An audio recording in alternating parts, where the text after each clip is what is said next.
Yeah. So now recording also on and background noise is not there now. Okay. So good afternoon, all of you. In this session, we will start with numerical integration. And as you know, and most of us know that the word integration is very close to the word summation, where the given problem we generally divide into small pieces and we solve at individual level, and when you club it, it will become a overall solution. It is nothing but the summation, or we can call it as a integration. So in this particular unit, we will be focusing on different methods that are used for solving the uh, integration problems, especially the problems which we cannot solve by using our analytical methods. So for those methods, we need to go for the numerical methods. And this particular unit will take around 6 hours, and it is divided into two parts. First one is numerical integration, that is related to 1D problem, and then second part is double integration. In case of 1D problem, we will see trapezoidal rule, Simpson's 1/3 rule, Simpson's 3/8 rule, and Gauss quadrature 2-point and 3-point formula. And in case of double integration, we will see trapezoidal rule and Simpson's 1/3 rule. So generally, when we talk about 1D problem, then question may be related to calculating the cross-sectional area of a given odd surface, where we cannot calculate the area by using our analytical methods. And whenever we talk about a double integration, generally it will be related to a problem, for example, volume. So cross-sectional area along with its length. So that will become a 3D or 2D problem, where we need to apply double integration. In first integration, we will calculate the cross-sectional area, and in second integration, we will go for the volume, that is the second dimension we will go ahead. Now the question arises, why should we go for numerical integration? So first answer to this question is that simple integration problems we can solve it by using analytical formula that we already studied in 11th, 12th and first and second year of engineering. But when the equation becomes complicated, there are so many terms coming into that integration, then analytical methods cannot be applied directly to get the solution.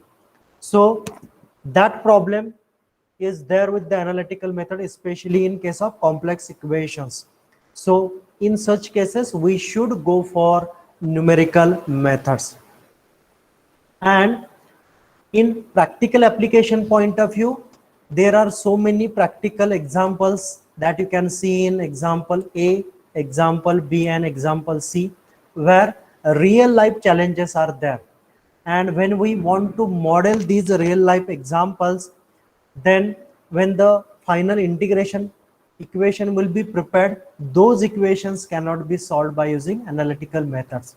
So take example number A, where a surveyor might need to know the area of a field bounded by a meandering stream and two roads. So you can see a stream here, and these are the two roads. And the surveyor may be interested to know what is this particular area. And when you look at this area, the two just a minute, yeah. So two boundaries were first and second. They are very straight lines, so you can easily measure and you can work on it. But when you talk about the third dimension or third cross section or third phase zone, then we can say this is the very zigzag type or odd surface is there, and directly with the help of these three dimensions we cannot calculate the exact area. So such type of problem can be solved by using integration. Similarly, Take an example B. Suppose you are interested to know the cross-sectional area of a river. So that cross-section can be utilized for calculating the amount of material required if we want to construct a dam across it, or if we know the flow of that water, then if we multiply that flow the flow and the cross section area, then we can calculate the discharge.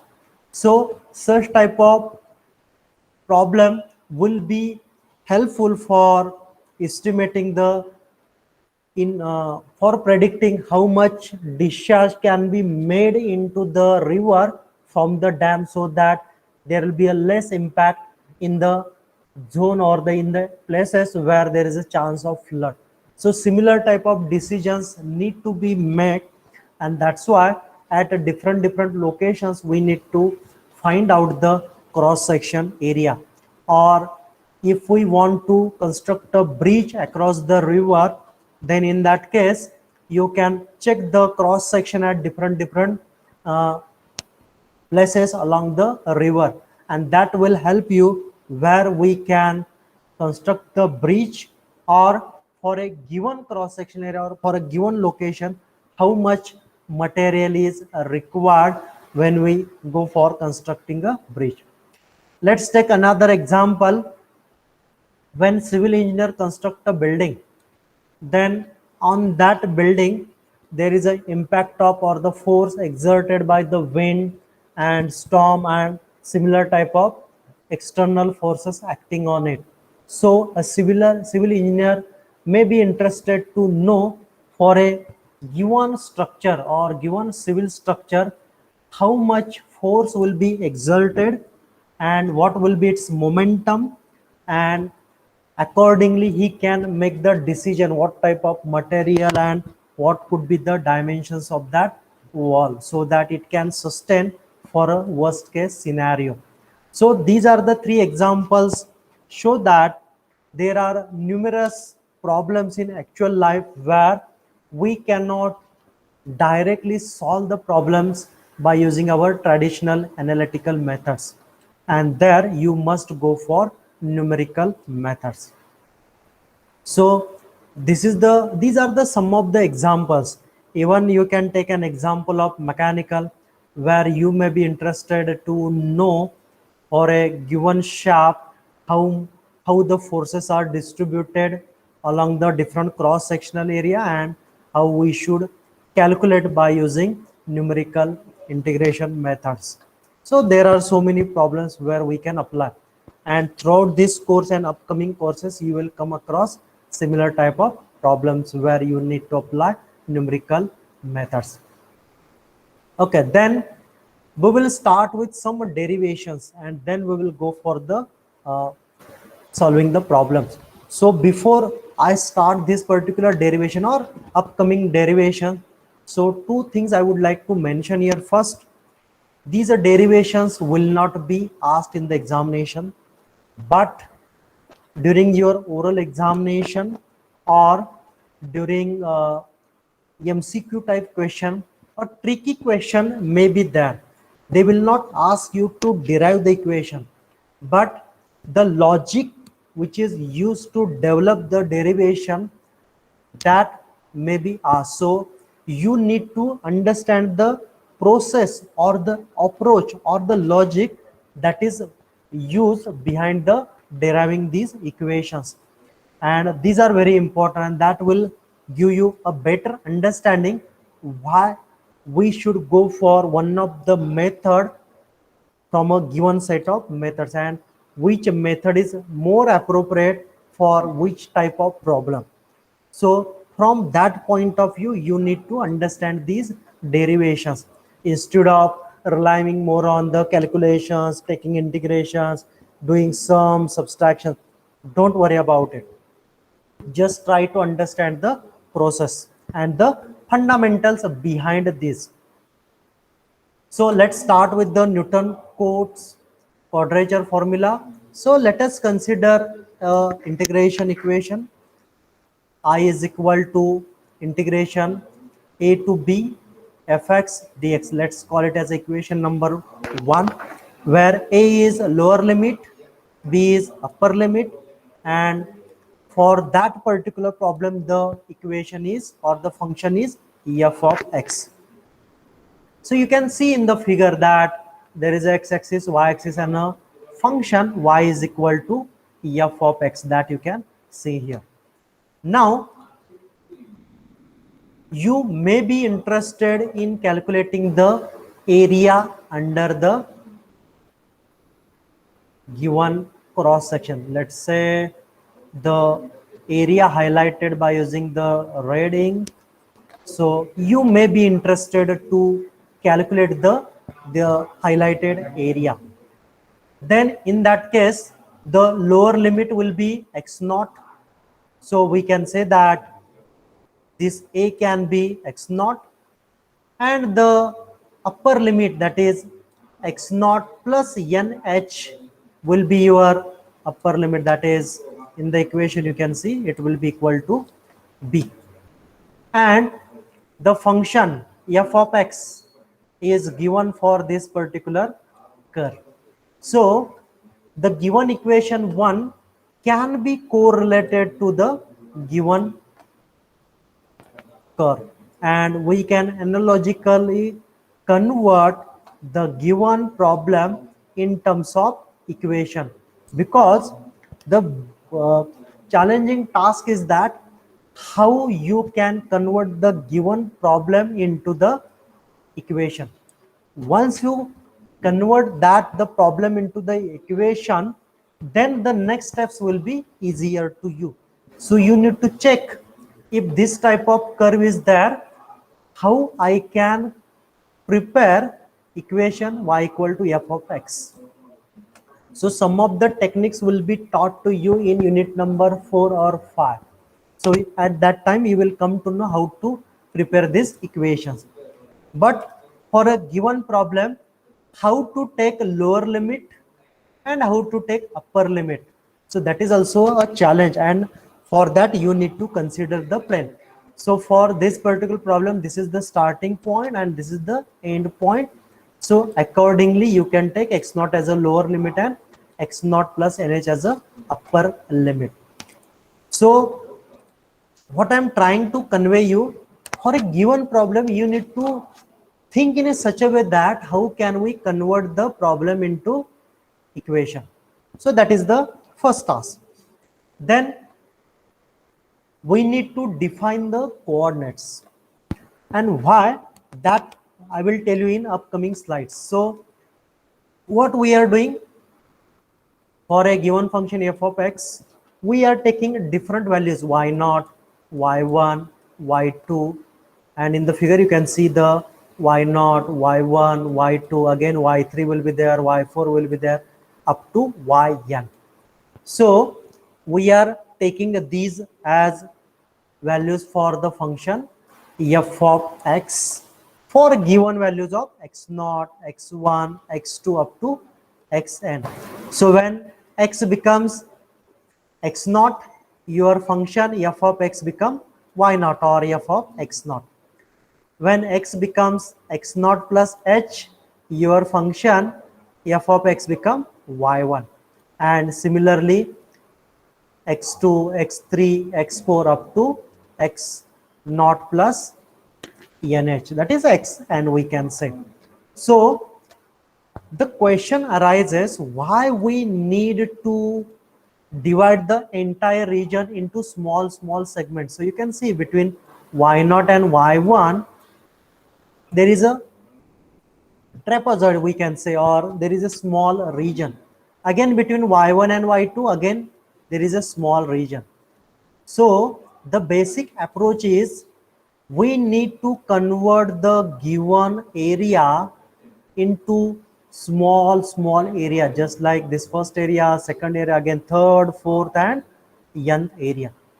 So when you divide the entire region into small pieces, and if you convert that into an equation, then whatever answer you will get, it will be very close to the real solution.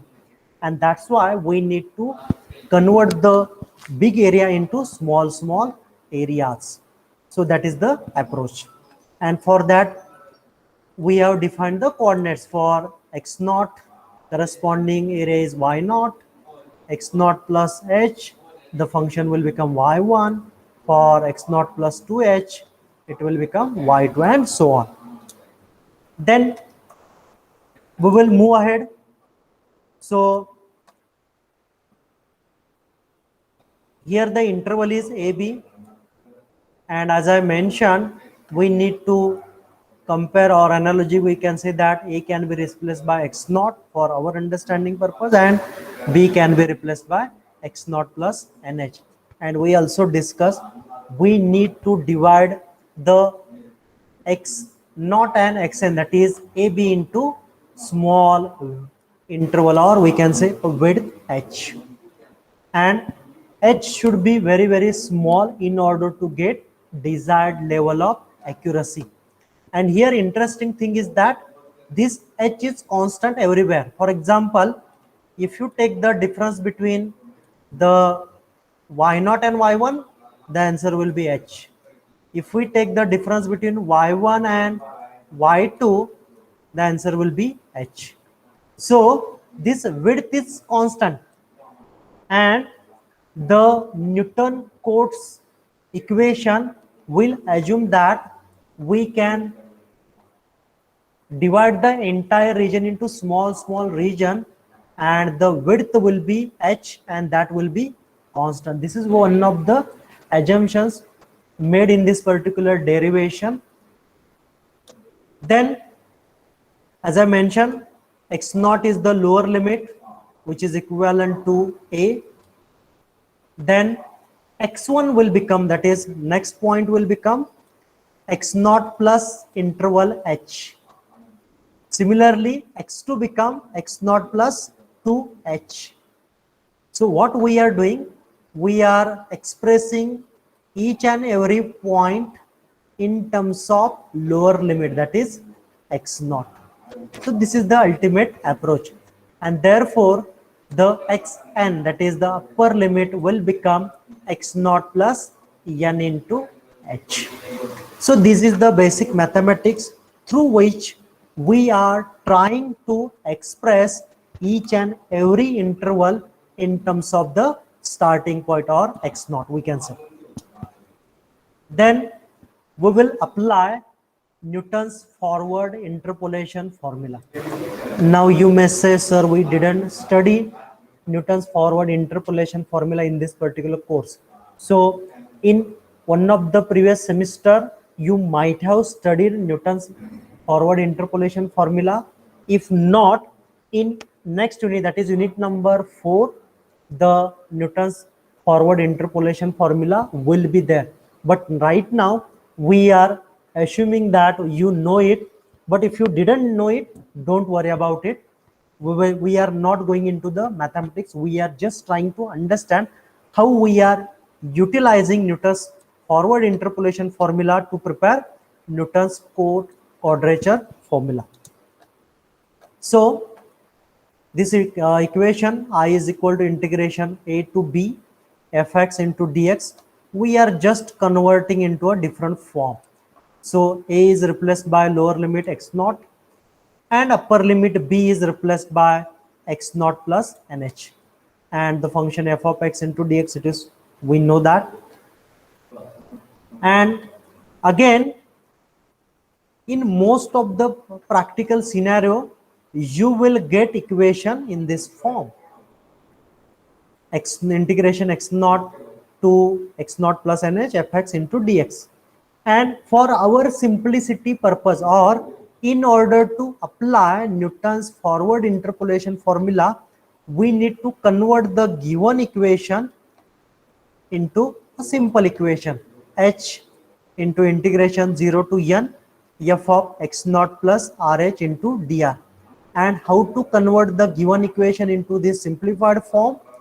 Just put in this equation x is equal to x naught plus rh and dx is equal to h into dr. We are not going into the mathematics.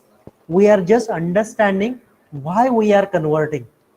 When you convert the equation in this particular form, we can easily apply the Newton's forward interpolation formula and we will get the desired or the required equation. So just apply the simple logic, putting x is equal to something and dx is equal to something in order to convert the given equation into a simplified form or the desired form. Then once you get that equation, that is I is equal to h into integration 0 to n f of x naught plus rh into dr, now we can apply this formula. And once you apply this formula, you will get this big equation called that as equation number 2, and which is equal to h into integration 0 to n, and whatever is there in the inside the integration, this is the expanded version for the same. So it will be y naught plus r into del y naught plus r into r minus 1 upon 2 factorial into del square y naught plus r into r minus 1 into r minus 2 upon 3 factorial del cube y naught, and so on. But when you look at the overall at this equation, it seems very complicated equation. But when you correlate each and every term, you can say that logically we can even memorize this equation. So here only y naught is there. Here along with del y naught, a term r is there, which is related to small segment del r dr. Again, in next step, you can see r into r minus 1 upon 2 factorial. In next step, the additional term is r minus 2 and factorial become 3 factorial. So number of terms divided by that particular factorial. So this is how logically we can also memorize this formula. But here we need not to memorize this formula. We are just applying the Newton's forward interpolation and we are getting the desired equation. So what we will do, yeah, here equation 1, equation 2, I am just putting here from the previous slide. Now what we need to do, we just need to take the integration of this big term. Now you may say this is very complicated, so we are not asking you to derive this equation, but we will just simply understand how we can take it. So when you take integration of this big function and put lower limit and upper limit and simplify, so upon simplification you will see here I is equal to n into h, and in the bracket y naught plus, instead of r del y naught, you can see here n by 2 del y naught. For next term, again you will see n into 2n minus 3 upon 12 into del square y naught, and so on. So again you will get equation number 3, which is more complicated if you compare with equation number 2. But that is existing equation, that is existing derivation, and you will not be asked to derive this particular equation, so don't worry about it. But important thing is that whatever upcoming equations we are going to derive, these are based on this particular equation, and comparatively those equations are very easy. So here whatever equation 3 we are getting, this equation is known as Newton-Cotes formula. And what we are doing, we are simplifying this equation number 3, which is very complicated, to a simplified form and which can be applied to any real life problem, and we can solve the given problem. And for that, what we do here, first of all, we put n equal to 1 in this equation. You will get a simplified version. Then we put n equal to 2 in equation number 3. Again, we will get simplified version. And again, we will put n equal to 3 and we get another simplified version. And now that we will see how we can developing different equations. So here you can see we are deriving now trapezoidal rule, that is trapezoidal equation. And to derive that equation, we are using the Newton code formula. And this is the outcome. And you can see this particular simplified or simple equation is called as trapezoidal rule. And you can see equation 3 seems very complicated, but when we simplified that equation to this equation, you will get a simplified equation which is easy to understand, easy to apply as well. So how we will proceed? What we will do in equation number 3, we will put n equal to 1. So when you put n equal to 2, before simplifying, you need to consider the regions of the given function. So in previous slide, we saw that this is the function y is equal to f of x. So we saw that is equation f of x. And now we also saw that we are dividing this big function into small regions. So first region is between x0 and x1. So for x0 you will get function as y0, and for x1 you will get region y1. And between these two, what we do, we connect this y0 and y1 by using a straight line. And when you connect this as a straight line, then you can see the highlighted portion will be the area of a given small region. See, once again I will repeat what we are doing in trapezoidal rule. We are dividing the entire region into small region, out of which the first region is between points x0 and x1. So for x0 you will get point y0, for x1 you will get point y1. And again what we are doing, we are connecting point y0 and y1 by using a straight line. You can see here. Once you connect these 2 points by means of a straight line, you will get a trapezoid. The word trapezoidal comes from this trapezoid. And now when you look at this trapezoid, we can easily calculate its area by using equation number 3. And how? When you put n equal to 1, then the given polynomial, that is this particular polynomial of first order, so that differences of order higher than first will become 0 or very close to 0.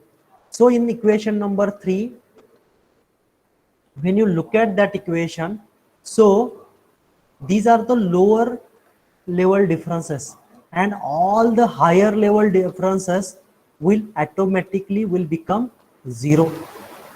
So this equation will be simplified to first order differences only. So when you apply this rule, you will get a simplified equation that you can see here. A complicated equation will become h into y0 plus 1 by 2 del y0. And how? You can see here, we are putting n equal to 1, so remaining term is h as it is, y0 remains as it is, y0, and n by 2 del y0, where n is 1, so 1 by 2 del y0. Now what is del y0? So it is the difference between y1 and y0 that we know. So we are just replacing del y0 as y1 minus y0, and remaining 1 by 2 as it is, y0 as it is, and h remains as it is. And simplify this equation. Upon simplification, you will get h by 2 into y naught plus y1. So we can say that for a given small area or a trapezoid, the area under the curve or the integration is h by 2 into y naught plus y1. So in step number, we consider first trapezoid and we calculated its area. Similarly, what we can do, we can consider the next trapezoid, and next points are x1 and x2. So here what you will do, for x1 you will get point y1, and for x2 you will get y2, and we will connect y1 and y2 by a straight line. So this is the area under this particular trapezoid. So again, for this particular trapezoid, we will apply this polynomial and our restrictions. So automatically in equation number 3, all the higher order term will become 0.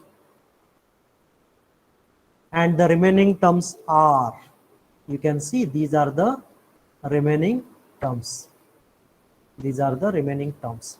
So integration will be n becomes 1, so h as it is, y naught becomes y1 because here starting point is x1 and corresponding y becomes y1.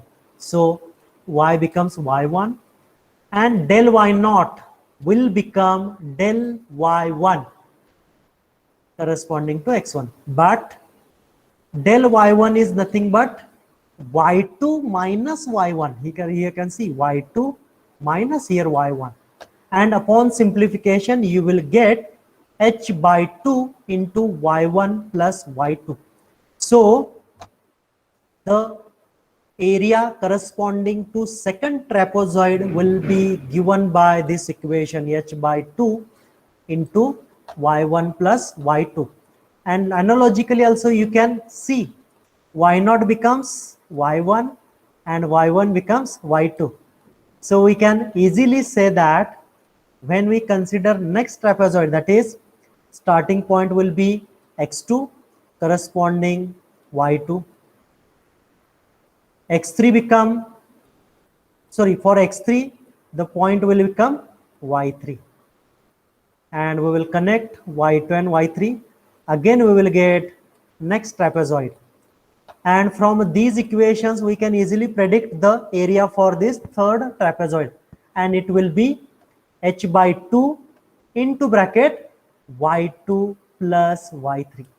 So this is very simple, and we will keep this process continue until we will reach to the final point, and the final point will be x n minus 1, somewhere it will be here x n minus 1, and last point will be xn. So for that you will get area for that trapezoid. You can see that trapezoid here. So for that area will be h by 2 y n minus 1 corresponding to x n minus 1 plus y n corresponding to xn. So this is how we simplify this equation 3, or we can say we apply equation number 3 to each and every small trapezoid. So first trapezoid, second trapezoid, third trapezoid, fourth trapezoid, and nth trapezoid. So you will get area for each trapezoid, and when you take summation of all these areas, it will become integration or area under the curve. And when you sum all these small areas, that is first area, second area corresponding to second trapezoid, third, fourth, and nth area corresponding to nth trapezoid, and when you simplify that, you will get this equation, and this equation is called as trapezoidal rule or trapezoidal equation. And when you look at this equation, the first term is h by 2 plus y naught plus yn, that is the function value for lower limit plus function value for upper limit. So y naught plus yn, that will be in first bracket, plus 2 into bracket all the remaining values of y. So from understanding or memorizing point of view also, this formula is very easy, very easy. First term is h by 2. Then when you come inside the bracket, the first bracket will be related to the initial value of the function y naught and final value of the function, that is yn, plus 2 into second bracket all the remaining values of the function starting from y1, y2, y3 up to yn minus 1. So this is how we can derive the trapezoidal equation or trapezoidal rule by using equation number 3. Briefly, I will explain this once again, which we will not go to the remaining part because we already discussed it. We will focus more on this particular part. Just a minute.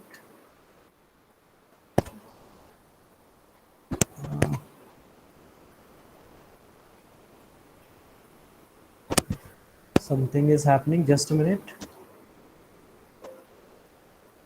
Okay.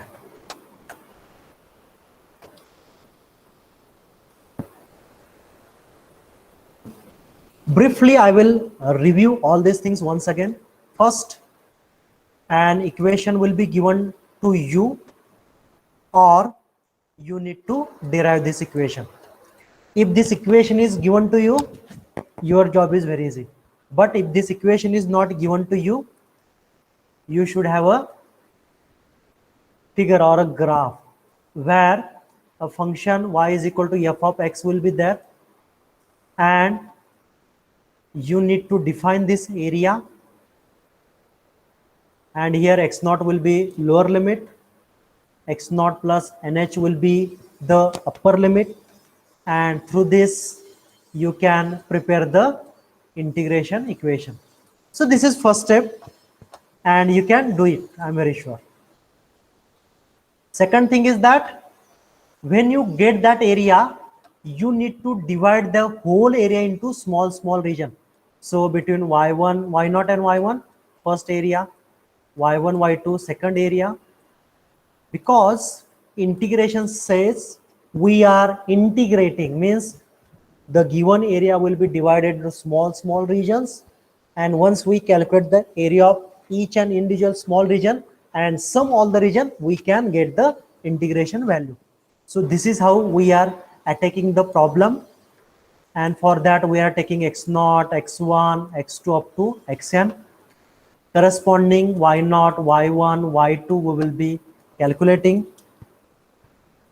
and here h is constant. So this particular thing I already told you that for each region the width h is constant. Even in last region you can see the width is constant.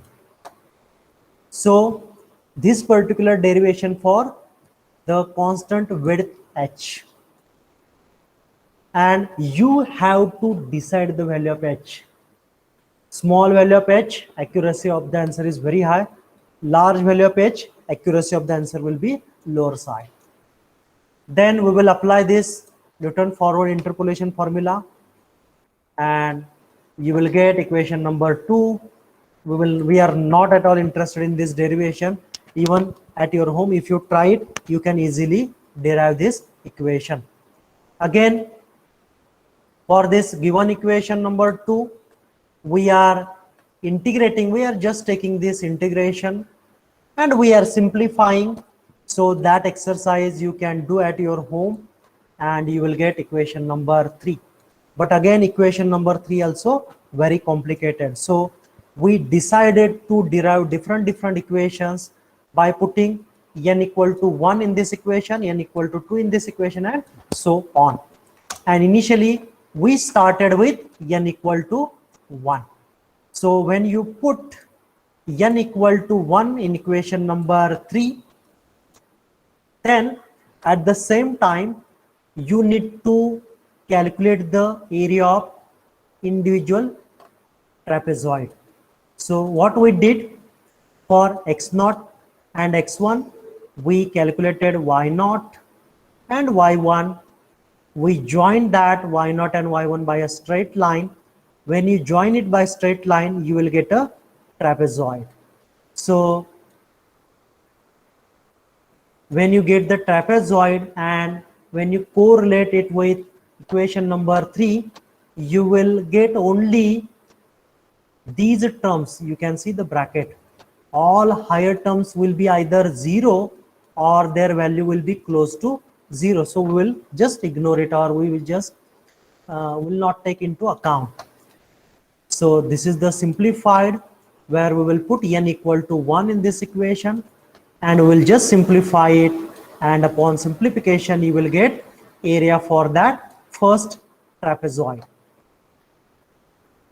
On the same verge, you can calculate the area for second trapezoid. You can see here area for the second trapezoid, then third and fourth and so on, and similarly the last trapezoid. So area corresponding to last trapezoid. So area for first is known, second trapezoid is known, third is known, and nth trapezoid for which area is known. And when you sum it and simplify those equations, you will get one simplified equation, and that is called as trapezoidal rule. So when n equal to 1, whatever equation you will be getting, it will be trapezoidal rule. And for understanding or memorizing point of view also, it is very simple. The integration I is equal to, first term is h by 2 multiplied by in bracket small bracket will be having two terms, y0, that is first value of the function, and yn, that is last value of the function, plus 2 into bracket all the remaining values of the function. So y1, y2, y3 up to yn minus 1. So we will stop here. If you have any question, the session is open for discussion. You can ask any question related to the fundamental understanding of the content that we discussed here. Important thing is that this will not be asked in the examination, but for MCQs, some of the tricky questions will be there. For example, you may be asked that for trapezoidal rule, which value will you put in Newton-Cote equation? And option will be n equal to 1, n equal to 2, n equal to 3, n equal to 4. And you need to pick the correct option. Yes. Any question from your side?